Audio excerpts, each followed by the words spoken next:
और अच्छी और सच्ची खबरों में सबसे पहले शुरुआत करेंगे गणेशोत्सव की तैयारियों के साथ। ठीक 5 दिन बाद पूरे देश में गणेश चतुर्थी का पर्व बड़ी धूमधाम के साथ मनाया जाएगा, जिसके लिए देश भर में तैयारियां अपने अंतिम दौर में हैं। बाजार गणेश प्रतिमाओं से सज चुके हैं और गणेश पंडाल भी भव्य आकार ले रहे हैं। वैसे तो ये पर्व पूरे देश में ही हर्षोल्लास के साथ मनाया जाता है, लेकिन महाराष्ट्र जैसी गणेशोत्सव की रौनक कहीं और देखने को नहीं मिलती।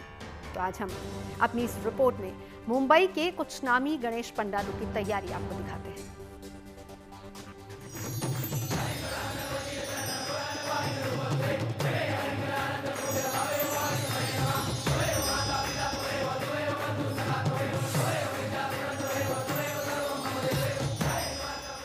आया गणेश चतुर्थी का पर्व तो बप्पा के लिए बन रहे हैं भव्य गणपति पंडाल। कहीं प्रसिद्ध मंदिरों की थीम पर आकार ले रहा पंडाल, कहीं पंडाल में दिख रही विश्व प्रसिद्ध धरोहरों की झलक। गणेशोत्सव की तैयारियों से जुड़ी ये तस्वीरें मुंबई से आई हैं, जहां हर साल की तरह इस साल भी बड़े ही धूमधाम के साथ गणेश उत्सव मनाने की तैयारियां चल रही हैं।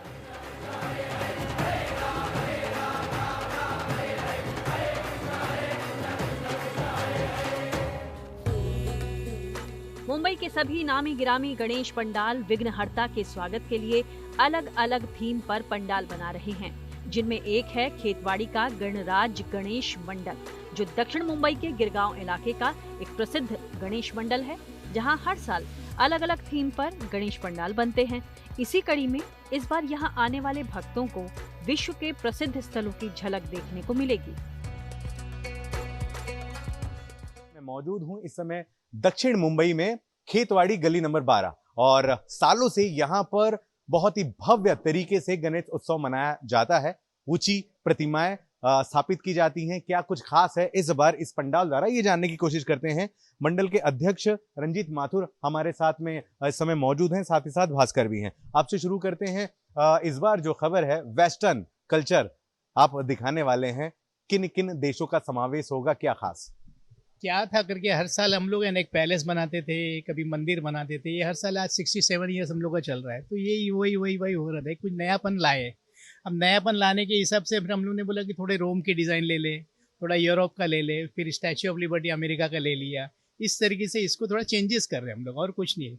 बाकी रहा बप्पा का सवाल, बप्पा सेम मूर्ति लास्ट ईयर भी थी, इस साल भी रहेंगी, जो 14 फुट की रहती, उसमें हम लोग कोई बदलाव नहीं लाती। प्रतिमा है गणेश जी की, कितनी ऊंची होगी? 14 फीट की है, 14 फीट की बैठी हुई मूर्ति है। तो आपने जिस तरह से बताया रोम, स्पेन, अमेरिका, कई देशों का समावेश आपके जैसे डेकोरेशन में होगा। बप्पा में भी वो झलक देखने को मिलेगी? नहीं, बप्पा में कोई झलक नहीं देखेंगे, कोई झलक नहीं। सेम जैसे बप्पा थे वैसे ही रहेंगे।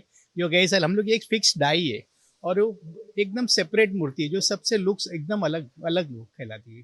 अभी गणेश जी की प्रतिमा को ढका गया है क्योंकि बहुत सारा काम डेकोरेशन के तौर पर अभी नहीं हुआ है, लेकिन 27 तारीख की सुबह से ही बप्पा के दर्शन का काम जो है शुरू हो जाएगा। और इस तरह के चलचित्र और डेकोरेशन मुंबई की दूसरी जगहों पर भी देखने को मिल रहे हैं।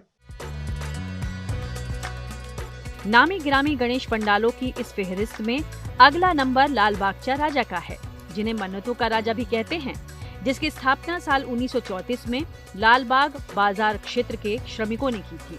तब से हर साल लालबाग के राजा का ये दरबार ऐसे ही सजता है और यहाँ रोजाना लाखों की संख्या में देश विदेश से भक्त बाप्पा के दर्शन के लिए आते हैं। इन भक्तों में नेता भी होते हैं, अभिनेता भी, मंत्री भी होते हैं और मुख्यमंत्री भी, खिलाड़ी भी होते हैं और उद्योगपति भी। कहा ये जा रहा है कि इस बार लालबाग के राजा के दरबार में तिरुपति बालाजी मंदिर की झलक देखने को मिल सकती है। मैं इस समय मौजूद हूं मुंबई के सुप्रसिद्ध गणेश उत्सव मंडल लालबाग के राजा के दरबार में। लालबाग के राजा का दर्शन करने के लिए 3 तरह की कतारें लगती हैं। पहली जो लाइन है जिसमें 10 से 12 घंटे लगते हैं, वहां आने के बाद बप्पा के पैर छूने का मौका मिलता है। दूसरी जो कतार होती है वो भी 7-8 घंटे लगती है, मुख्य दर्शन करने का मौका मिलता है। और तीसरी लाइन जो होती है वो वीआईपी वीवीआईपीओ की होती है। जहन में ये सवाल होता है कि 8-10 घंटे मुंबई में इतनी तेज रफ्तार से बारिश हो रही है, लोग भला कैसे खड़े हो पाते होंगे। तस्वीरों में देखें, इस तरह की व्यवस्थाएं लालबाग के राजा की तरफ से, उनके ट्रस्ट की तरफ से की जाती है। लंबी लंबी कतारें जो लगती हैं वो यूं घूम घूम कर इसी परिसर में घंटों बाद बप्पा तक पहुंचाया जाता है। लाल बाग के राजा के परिसर से दाईं तरफ 1 किलोमीटर तक, परिसर से बाईं तरफ 1 किलोमीटर तक कई स्पॉट इस तरह के लगाए जाते हैं जहां पर लाखों जो श्रद्धालु हैं मुंबई, महाराष्ट्र और पूरे देश से आते हैं, उनकी सुविधाएं और उनकी व्यवस्था के लिए चीजें की जाती हैं। इसी तरह मुंबई का ये जीएसबी सेवा मंडल भी अपने भव्य और खूबसूरत गणेश पंडाल के लिए काफी मशहूर है। जीएसबी सेवा मंडल सबसे अमीर मंडल में भी शुमार है, जहां 5 दिन बप्पा विराजते हैं और भक्तों को दर्शन देते हैं। इस बार गणपति पंडाल में भक्तों की सहूलियत के लिए स्काई वॉक बनाया गया है, ताकि ज्यादा भीड़ होने पर उसे नियंत्रित किया जा सके। महाराष्ट्र में गणेश उत्सव की शुरुआत होने के लिए कुछ ही दिनों का समय बाकी है और तैयारियां जो हैं आप देख सकते हैं लगभग पूरी होने को हैं। हम इस वक्त मुंबई के जीएसबीएस गणपति मंडल में हैं, जो मुंबई का नहीं, महाराष्ट्र का ही नहीं, पूरे भारत के सबसे अमीर गणपतियों में जिसकी शुमार होती है। 5 दिन के ही गणेश जी यहाँ पर विराजमान होते हैं, लेकिन इन 5 दिनों में जो तैयारियां होती हैं, जो लोग आते हैं, वो काफी भव्य और दिव्य होती है। आप देख सकते हैं हवन के लिए अलग से यहाँ पर जगह बनाई गई है, तो वहीं तुलादान के लिए अलग से जगह बनाई गई है। ये यहाँ पर पूरा एक बड़ा पंडाल जो है लगाया गया है, जहाँ पर 5 दिनों में महाराष्ट्र से नहीं पूरे भारत से जो हैं लोग यहाँ पर दर्शनों के लिए आते हैं। हमने इस साल काफी सारे सुविधाएं उपलब्ध कराई है सभी भक्तजनों के लिए। यहाँ पे लाखों लोग आते हैं, लाखों तादाद में लोग आते हैं और गणपति बाप्पा के दर्शन के लिए आते हैं।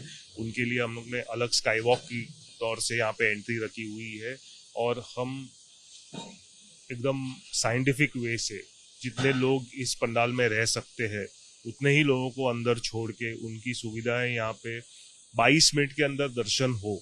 जब एंट्री होगी तब लाइन भली बार 2-3 घंटे की लाइन हो सकती है, लेकिन एंट्री करने के बाद 25 मिनट के अंदर उनका दर्शन और प्रसाद होके वो बाहर जा सके, ऐसी सुविधाएं हमने उपलब्ध कराई है। हमने काफी ट्रैफिक फ्लो मैनेजमेंट, आप जैसा देख सकते हो, इतना बड़ा पंडाल बना हुआ है, ऑलमोस्ट रेडी है। शायद कल या परसों तक हम रेडी हो जाएंगे और 25 तारीख को हमारे गणपति बाप्पा का मुख दर्शन भी होगा। मुंबई के गणेश गली के राजा के प्रति भी भक्तों की अपार आस्था है। इस साल इस गणपति पंडाल के 98 साल पूरे हो रहे हैं। ऐसे में इस पंडाल को रामेश्वर मंदिर की थीम पर बनाया जा रहा है। बताया जाता है कि इस गणेश पंडाल से ही मुंबई में सबसे ऊंची गणेश मूर्ति रखने की शुरुआत हुई थी और ये परंपरा आज भी निभाई जा रही है।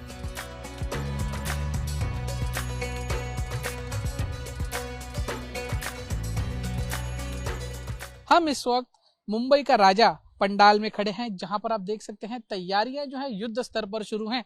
गणपति जी के आने के लिए सिर्फ कुछ ही दिनों का समय बाकी है और ऐसे में लालबाग में स्थित ये मुंबई का राजा गणेश गली में जो है, ये मुंबई का एक सबसे पुराना मंडल माना जाता है। इस साल इनका 98 साल पूरे होने जा रहे हैं और अगले 2 सालों में इनके 100 साल पूरे होने जाएंगे।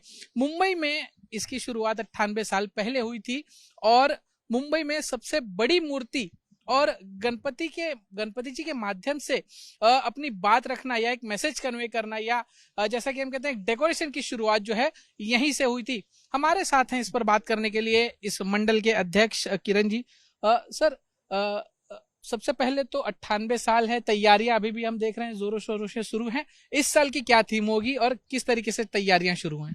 इस साल मंडल का 98 साल है और हर साल की तरह कुछ नया दिखाने का, मतलब भारत में जो प्रेरणा स्थल है तमिलनाडु का, साउथ का जो रामेश्वरम मंदिर है, उनकी झांकी बना रहे हैं जी। सर, 98 साल पूरे हो गए, थोड़ा बताएंगे विस्तार में कैसा रहा अब तक का सफर? क्या मुश्किलें आई, कितनी दिक्कतें आई? 98 साल बहुत बड़ा समय होता है। लगभग 98 साल हुए। पहले 1927 की स्थापना है मंडल की। तभी शुरुआत में छोटे गणपति महाराष्ट्र में बनते थे, लगभग 6 फीट के। उसके बाद जब हम लोग का मंडल का 50वां साल था 1977 में, तो हम लोग के कार्यकर्ताओं ने, जो पदाधिकारी थे, उन्होंने कुछ अलग करने का ठान ही ली और तब भारत में सबसे बड़ी मूर्ति जो 22 फीट की थी कमल पे, वो हम लोग ने बनाई थी। मुंबई की तरह ही देश के दूसरे शहरों में भी गणेशोत्सव की रौनक अब दिखने लगी है। चाहे वडोदरा हो या झांसी, गणेश चतुर्थी से जुड़ी तैयारियां अपने अंतिम चरण में हैं। कहीं रंग रोगन और सजावट का काम चल रहा है और कहीं गाजे बाजे के साथ बाप्पा की मूर्ति का स्वागत किया जा रहा है। मुंबई से धर्मेंद्र दुबे, दीपेश त्रिपाठी, झांसी से प्रमोद गौतम और बड़ोदरा से दिग्विजय पाठक के साथ bureau report, good news today. अब बात सुप्रीम कोर्ट के ऐसे फैसले की जिसकी वजह से कहीं खुशी है कहीं गुस्सा है। दरअसल एक रिव्यू पिटीशन के बाद सुप्रीम कोर्ट ने अपना ही 11 दिन पुराने फैसले में थोड़ा सा संशोधन कर दिया है। पिछले 10 दिनों से के दौरान दिल्ली एनसीआर में शेल्टर होम भेजे गए आवारा कुत्तों को अब छोड़ना पड़ेगा। हालांकि उससे पहले इन आवारा कुत्तों की नसबंदी और टीकाकरण अनिवार्य होगा, लेकिन जानलेवा रेबीज से संक्रमित या फिर आक्रामक व्यवहार वाले कुत्ते अब भी नगर निगम के शेल्टर होम्स में ही रहेंगे। और इस सुप्रीम फैसले पर डॉग लवर्स और आवारा कुत्तों से परेशान लोगों का अलग अलग रुख सामने आ रहा है।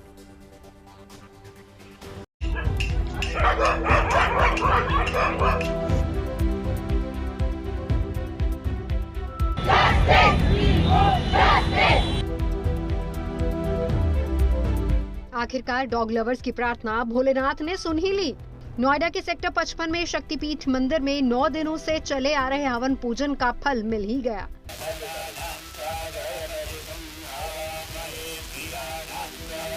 पहले 2 हफ्तों से दिल्ली एनसीआर में नगर निगम की डॉग चेकिंग वैन से भागे फिर रहे आवारा कुत्तों को बड़ी राहत मिली है। 11 अगस्त के बाद एमसीडी की धरपकड़ की जद में आए दूसरे आवारा कुत्तों को कुछ शर्तों के साथ आजादी मिल गई है। आवारा कुत्तों को लेकर सुप्रीम कोर्ट ने अपने 11 दिन पुराने आदेश को कुछ शर्तों के साथ पलट दिया है। देश की सर्वोच्च अदालत ने नसबंदी और टीकाकरण के बाद छोड़ने का आदेश दिया है। हालांकि आक्रामक यानी कि हिंसक स्वभाव और रेबीज से पीड़ित कुत्तों को आजादी नसीब नहीं होगी, उन्हें शेल्टर होम में ही रहना होगा। फिलहाल कोर्ट ने ऑर्डर किया है जिसमें यह कहा है कि जो हिंसक और रेबीज वाले कुत्ते हैं उनको जरूर शेल्टर होम में रखा जाए, कड़ी सुरक्षा में रखा जाए, लेकिन बाकी कुत्तों को एबीसी एनिमल बर्थ कंट्रोल उसके इंजेक्शन लगाकर स्टरलाइज करके यानी उनकी नसबंदी करके उन्हें वापस छोड़ा जा सकता है। जो एग्रेसिव कुत्ते हैं उनका मेडिकेशन करने के बाद यानी उनको शांत करने के, उनके दिमाग को शांत करने की दवाओं के साथ उन्हें वापस समाज में छोड़ा जा सकता है। सुप्रीम कोर्ट के पुराने आदेश को लेकर डॉग लवर्स में नाराजगी थी। दिल्ली की ऐतिहासिक धरोहर जंतर मंतर पर नो डॉग नो वोट के बैनर के तले बैठे डॉग लवर्स का एक बड़ा ग्रुप कई दिनों से यहां डटा हुआ था। आवारा कुत्तों को लेकर सुप्रीम कोर्ट के नए आदेश पर जिनकी मिलीजुली प्रतिक्रिया आई है। डॉग लवर्स में खुशी की लहर के बीच कई तरह के सवालों के जवाब अब भी बाकी हैं, जैसे कि सड़क या फिर सार्वजनिक जगहों पर कुत्तों को खुलेआम खिलाने पर लगी रोक के बाद उनको खाना खिलाने की जगह तय करने की जिम्मेदारी नगर निगम की होगी, लेकिन वो वहां तक जाएंगे कैसे, ये साफ नहीं हो पाया है। जी, स्टे लगा है, बहुत अच्छी बात है, मगर जो गवर्नमेंट ने और जो 2-3 पॉइंट्स इसके साथ जोड़ दिए हैं, जैसे कि सबसे बड़ा मुद्दा हो जाएगा फीडिंग का, क्योंकि ऑलरेडी बिना लॉ के हम लोग जब फीड कराने जाते हैं तो हम डर के जाते हैं, रात के अंधेरे में जाते, कोई हमें देखे ना। As a women I know मैंने क्या क्या फेस किया है, दुनिया भर की बदतमीजी करते हैं, मारपीट पर उतर आते हैं। अब तो गवर्नमेंट ने वो छीन लिया है, तो जब आप डॉग को खाना नहीं देंगे तो डॉग अग्रेसिव होगा तो बाइट करेगा, तो वो पूरा साइकिल ऐसे चलता है। सो वी वांट कि इसके लिए कुछ किया जाए। पॉइंट्स आए हैं उसके अंदर आई एम वेरी हैप्पी कि अब वो सारे डॉग्स को केज में नहीं डालने वाले हैं, क्योंकि वो एक तरीके से मास किलिंग थी for us as an animal feeder.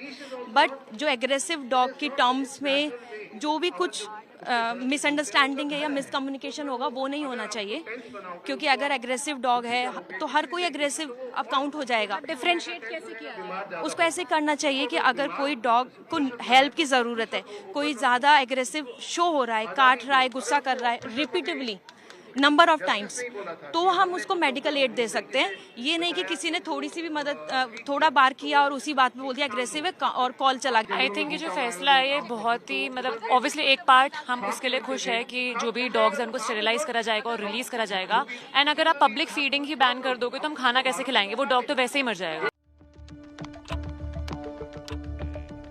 पशु अधिकारों के लिए लड़ने वाली मेनका गांधी का भी एक सवाल है कि कौन ये तय करेगा कि कोई कुत्ता आक्रामक है या फिर नहीं। जो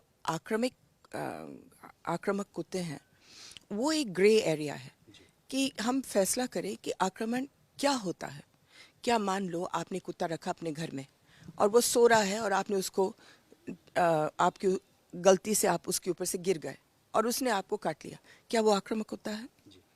क्या आपने, और बार बार हम बोल रहे हैं कि आक्रमण जो होता है उसको सुप्रीम कोर्ट को डिफाइन करना पड़ेगा। सुप्रीम कोर्ट का नया आदेश अब सिर्फ दिल्ली एनसीआर में नहीं बल्कि पूरे देश में इधर उधर भटकने वाले आवारा कुत्तों पर भी लागू होगा।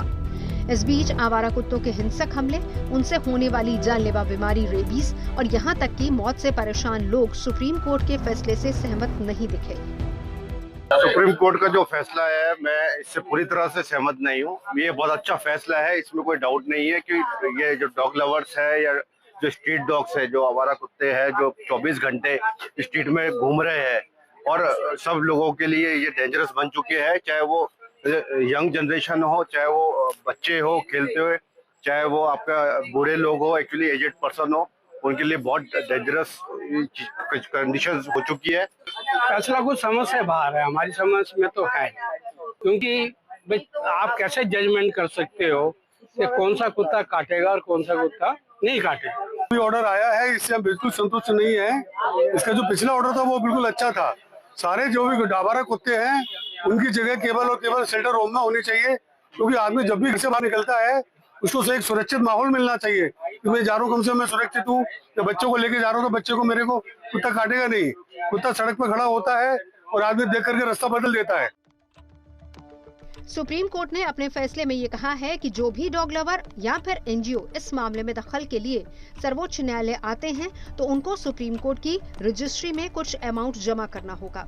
डॉग लवर्स के लिए रकम 25,000 रुपए तो एनजीओ के लिए ये 2 लाख रुपए तय की गई है। ऐसा नहीं है कि इस मामले में सुनवाई के दौरान कोर्ट में पेश होने की अनुमति नहीं होगी। ये मैटर ये है कि जैसे हमारे जैसे एनजीओ हैं, अगर इसमें पार्टी बनना चाहते हैं या कोई एप्लीकेशन मूव करना चाहते हैं इंटरवेंडिंग, तो हमको ये रजिस्ट्री में ये पैसा जमा करना पड़ेगा और फिर ही हम पार्टी बन सकते हैं। ये नहीं कि कोई भी बन जाएगा, which is very good to keep it restricted. और जज साहब ने ये भी बोला है, ये बेंच ने ये भी बोला है कि पूरे पैन इंडिया के जितने मैटर्स हैं वो सारे हाई कोर्ट से यहाँ आ जाएंगे, so that a informed overall decision can be taken. ये एक्चुअली एक कॉन्स्टिट्यूशनल बेंच का मैटर है, बिकॉज इसमें जो लॉ है अगर उसमें चेंज करना है तो कॉन्स्टिट्यूशन बेंच ही करेगी, और जैसे सारे मैटर्स आ जाएंगे वो अपना सबमिशन रखेंगे।